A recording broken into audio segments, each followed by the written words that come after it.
Brigade মঞ্চে একজোট সনাতনীরা।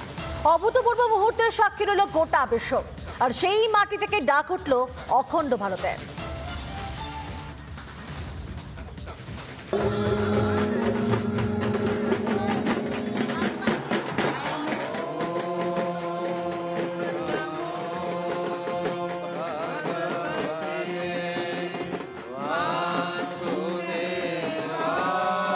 রবিবার এমনই দৃশ্যের সাক্ষী রইল ব্রিগেড ময়দান। কোনায় কোনায় উপচে পড়া সনাতনীদের ভিড়। ভিড়ে ঠাসা ব্রিগেড ময়দান থেকে ডাক উঠল অখণ্ড ভারতে।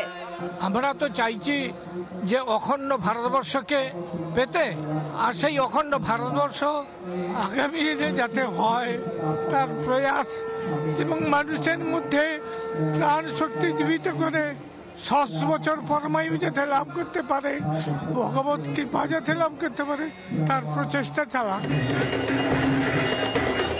অখণ্ড ভারত শুধু স্বপ্ন নয়, গোটা দেশের আবেগ। অখণ্ড ভারত আর কোনো অলীক কল্পনা নয়। এবার সনাতনীরাও সেই অখণ্ড ভারতের দাবিতে মুখর। সর্বোপরি অখণ্ড ভারতের কথা আমরা চিন্তা করি। খণ্ড খণ্ড বিভক্ত কোনো জিনিস আমরা চাইনি।